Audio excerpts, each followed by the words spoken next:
আসসালামু আলাইকুম ওয়া রাহমাতুল্লাহি ওয়া বারাকাতুহু। সম্মানিত আহ, দর্শকবৃন্দ, আমার যতগুলো ফলোয়ার আছেন সবাইকে আমি জানাই আহ, আন্তরিক মোবারকবাদ। কথা হচ্ছে যে আমাদের প্রধানমন্ত্রী বলছে যে কৃষি কার্ড, ফ্যামিলি কার্ড, অনেক কার্ড দিবে।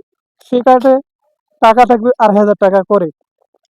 আমি মনে করি ওই 8,000 টাকা নামের কাজের নয়। কারণ ওই 8,000 টাকা একজন যদি ফ্যামিলি কার্ডে যাবে একটা মহিলার কাছে, ওই মহিলা আবার কি করবে, তার স্বামীকে দিবে না। ওই মহিলা যদি পায়, তার একটু অন্যরকম ভাব, আর সংসারে ঝগড়াঝাটি শুরু হতে পারে। আর যদি কৃষিকার্ড দেয়, ওই কৃষিকার্ড শুধু 8,000 টাকা একটা কৃষকের নাম মাত্র। ওই 8,000 টাকা কৃষকের কিছুই হয় না।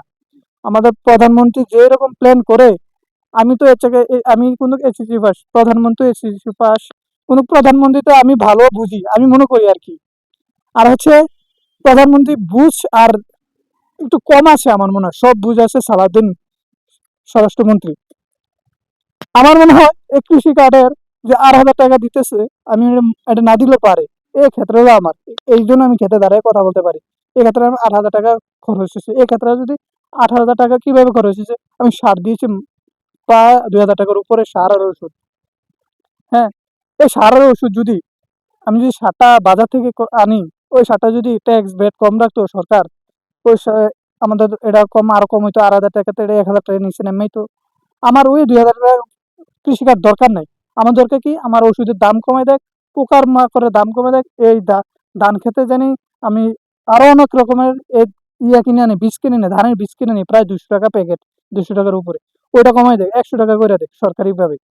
তো আমার সব সব দিক দিয়ে আমার কিনা করতেছে, কিনা দাম কম পড়তেছে, তখনকে আমার সবকিছু কমে আমার পাইতেছি। আমার 8,000 টাকা তখন দরকার নেই। তখনকে একটা কৃষক বেচা কিনি করে সবকিছুতে তার পোষাইতো। এখন বর্তমানে একটা কিছু আনতে হলে প্রায় 500 টাকা লাগে। একটা ওষুধ আনতে গেলে, একটা কৃষি মানে যে কোনো খরচ করতে গেলে অনেক টাকা ব্যয়বহুল একটা অবস্থা। আমি আশা করি সরকার যা প্ল্যান করে, আমার মনে হয় না তাদের মাথায় কোনো বুদ্ধি আছে। না হলে কিভাবে পারে 8,000 টাকা একটা কৃষককে সান্ত্বনা দিতে? এটা অসম্ভবের কিছু। 8,000 টাকা অলরেডি গাছ এখনো থোর বা মানে ধান বাড়েনি, আরো তো খরচ আছে, আনুষঙ্গিক খরচ আছে। এই যে কাজগুলো করতেছে সরকার, মানে 8,000 টাকা নাম দিয়া তারা জনগণের সবকিছু কিনে নিতেছে। জনগণ তো এটা বুঝতে পারতেছে না। জনগণকে বুঝাইতে হবে যে সবকিছুর দাম কমে দিতে হবে। কৃষকের দাম সবকিছু কমে দিলে কৃষক যেটা আনতে পারবো, এরা কৃষক বেচতে পারবো, একদম ন্যাচারাল ভাবে সবকিছু হবে। আমি আশা করি বাকি যে প্ল্যান গুলা করছে, এটি অযথা করছে।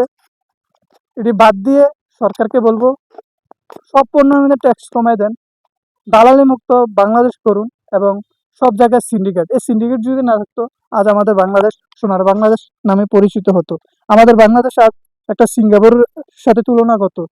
কিন্তু আমাদের বাংলাদেশ এখনো গরিব আছে, আছে শুধু চেতনা, আছে শুধু মুক্তিযোদ্ধার কথাবার্তা। সেই চেতনা দিয়ে আমরা আজও চলতেছি, কিন্তু আমাদের দেশ গরিবের পথে চলতেছে। আশা করি আমার কথাগুলো বুঝতে পারছেন। যাদের ভালো লাগে দ্রুত